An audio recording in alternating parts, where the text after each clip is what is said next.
빌 게이츠는 현재 같은 상황은 1세기에 한 번 정도 나오는 매우 이례적인 일이라고 언급했습니다.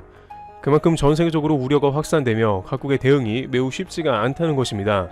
그런데 이러한 위기 상황을 통해 다시 한번 한국 의료계 혹은 의료 관광 등이 발전할 것이라는 의견도 나옵니다.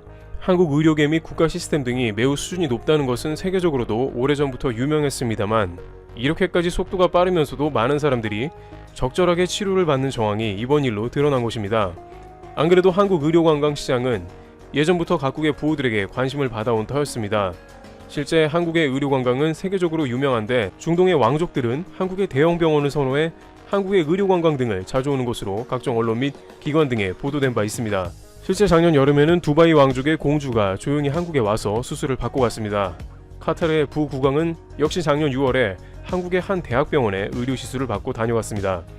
특히나 중동에서는 왕족의 소문이 나면 더욱더 고부가가치 수입원이 될 것으로 앞으로 중동의 의료관광시장을 어떻게 한국에서 점유율을 늘려가느냐에 관한 것은 큰 과제이기도 합니다. 러시아에서는 한국에 와서 불임부부가 시술을 받는 소위 한국 원정 임신이 인기입니다. 러시아의 블라드 뉴스는 한국에서의 체외수정이라는 제목을 통해 한 달에 800쌍의 러시아 부부들이 한국의 인공 체외수정을 받기 위해 찾고 있으며 성공률이 러시아보다 높아 인기라고 보도했습니다. 상대적으로 저렴하면서도 기술력이 좋아 매년 러시아인이 한국을 찾는 증가율은 10%에 달할 정도로 호황입니다. 여기에 현재 세계적인 혼란과 우려가 더해가는 상황에 한국의 의료 시스템이 집중 조명을 받고 있는 것입니다.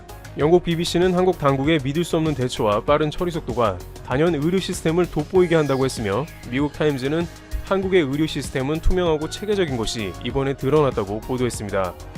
그러면서 동아시아에서 한국처럼 다 갖춘 나라는 없다며 의료와 국가 시스템이 잘 작동한다고 호평했습니다. 상황이 이러다 보니 앞으로 한국이 더욱더 전세계 의료관광 강국으로 떠오른다는 의견이 나옵니다. 뉴욕타임즈는 과거에도 수차례 한국이 의료관광으로 국부를 창출할 수 있는 나라로 소개하면서 미국에서는 6개월 걸리는 환자를 단 하루에 치료하고 일본에서는 자신의 차례를 하염없이 기다리는 환자들이 한국을 찾아가고 있다는 보도를 했습니다. 일본에서 한국을 찾아 방문한 후미코 야마다는 한국의 의료 서비스는 신속하고 수준이 높다고 했습니다. 심지어 한국에서 체류 비용 등이 들더라도 더 저렴한 경우도 많이 있어 여러가지 경쟁력을 두루 갖췄다는 것입니다. 태국과 인도네시아 등도 이러한 의료 관광 대국 중 하나이지만 이번에 한국이 전 세계에서 가장 빠른 속도로 상황을 통제하면서 전 세계의 이목이 집중되고 있는데 일면 한국이 피해를 보고 있는 듯 하지만 이것이 오히려 한국의 의료 시스템 체계 등에 신뢰를 준다는 보도가 세계 유명 언론 등을 통해 역으로 보도되고 있는 상황인 것입니다. 따라서 대한민국이 의료 강국으로 저절로 홍보되는 효과가 따라온다는 의견도 나옵니다.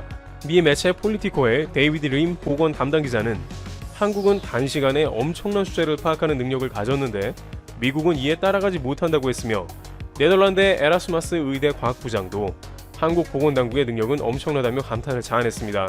이런 상황은 한국에서 체류 및 여러 비용을 감당하더라도 훌륭한 의료 서비스를 원하는 부유층들 혹은 이를 감당할 수 있는 전 세계의 사람들에게 충분한 어필이 될 것이며 속도가 중요한 의료 서비스가 한국에서는 매우 신속하게 이루어진다는 홍보 효과가 될 것이라는 관측도 가능하게 하고 있습니다. 지금 비록 한국이 다소 어려운 국면을 맞고 있으나 투명하고 신속하며 국민들의 건강을 우선하는 한국의 의료계와 당국의 노력은 추후에 역으로 보상을 톡톡히 받게 될 것으로 관측되고 있습니다. 다른 나라에서는 엄두도 못 내는 한국의 속도가 오히려 세계에 홍보되면서 의료 시스템이 두각을 나타내고 있습니다. 한국 보건당국에서 일했다는 미국의 한 전문가는 트위터를 통해서 한국이 이 위기를 잘 넘겨서 전무후무한 의료계의 사례로 남으며 결국엔 의료 강국으로 떠올라 전 세계의 모범 사례가 될 것이라는 글을 남기면서 한국은 이 위기가 오히려 나중에 큰 국가의 강점으로 남을 것이라 관측하기도 했습니다. 트리블튜브 여기서 마치겠습니다. 감사합니다. 이태원 클럽 관련 신종 코로나 바이러스 감염증 확진자 수가 여전히 늘고 있다. 수도권을 중심으로 확진자가 늘면서 12일까지 이태원 클럽 관련 코로나19 누적 확진자는 최소 108명에 달했다. 확진자 증가세는 다소 완화됐지만 3차 감염 발생이 의심되고 고3 학생이 이태원 클럽을 찾은 후 등교한 사실까지 확인돼 우려는 더욱 커진 상황이다. 13일 방역당국과 광역자치단체 발표를 종합하면 전날 저녁 기준 이태원 관련 확진자는 최소 108명이다. 지난 6일 첫 확진자가 발생한 이후 지난 11일까지 95명의 확진자가 빠르게 발생한 것과 비해선 확산세가 다소 둔화된 모습이다. 이태원 클럽 관련 확진자는 전일 낮 12시 기준으로 총 102명이었다.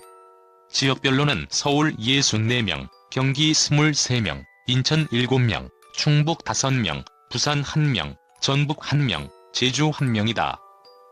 오후 들어 서울에선 4명의 확진자가 추가돼 오후 6시 기준으로 이태원 클럽 관련 확진자는 68명으로 늘었다. 동작구, 도봉구, 관악구 등에서 확진자가 추가됐다. 경기도에서도 오후에 1명의 확진자가 추가됐다.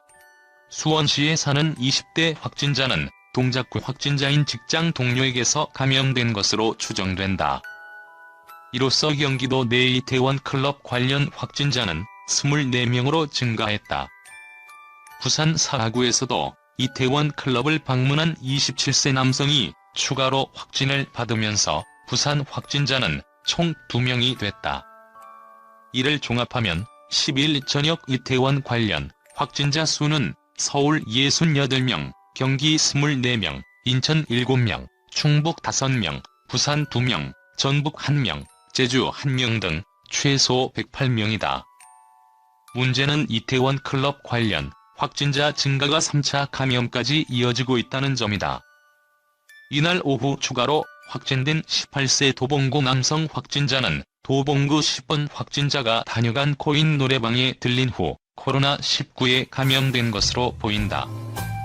도봉구 10번 확진자는 이태원 클럽을 방문한 관악구 46번 확진자와 밀접 접촉을 통해 확진 판정을 받았다. 만약 관악구 46번에서 도봉구 10번에서 도봉구 12번의 감염 고리가 확인되면 3차 감염 사례가 된다. 싱가포르와 독일이 코로나19 확산을 막기 위해 실시하고 있는 접촉 제한 조치를 6월 5일까지 연장하되 제한 조치를 완화하기로 했습니다.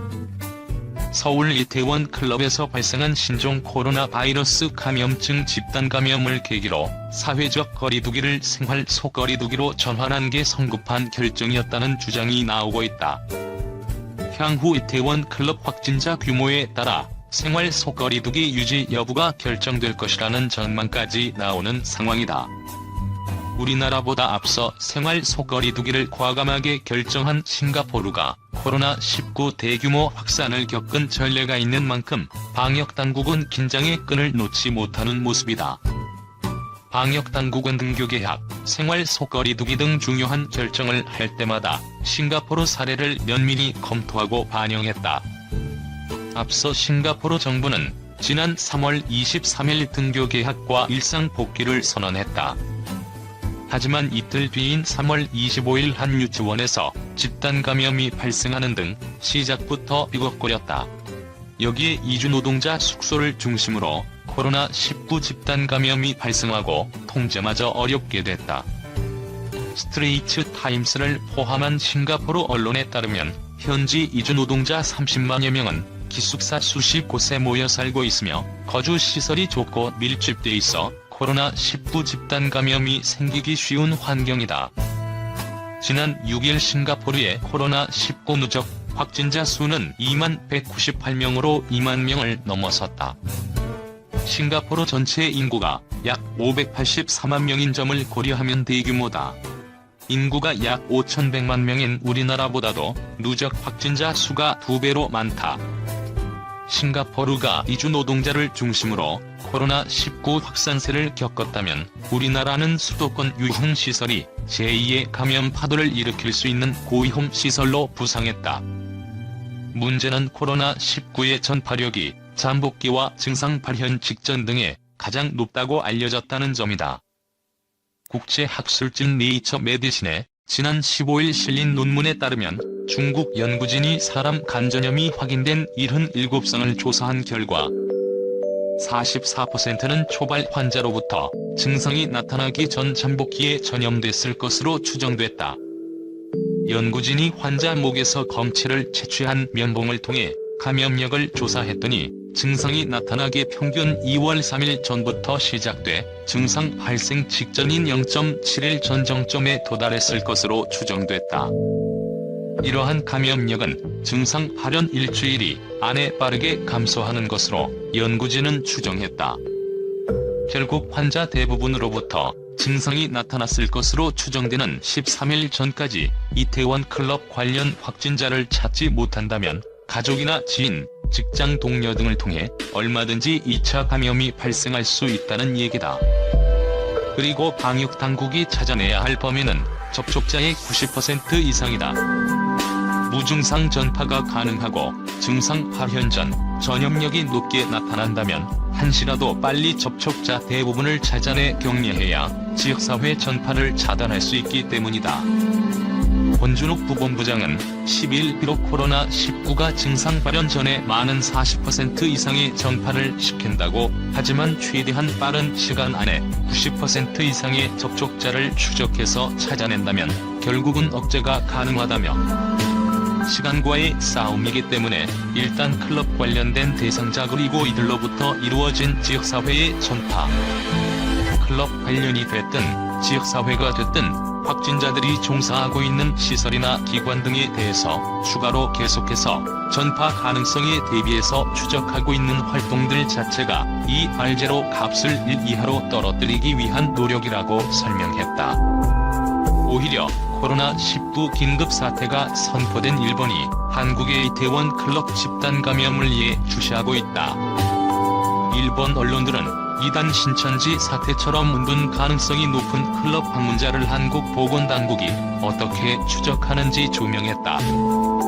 일본 민영방송 후지TV의 토크쇼 바이킹은 11일 방송에서 한국의 이태원 클럽 집단 감염 대응을 자세하게 다뤘다.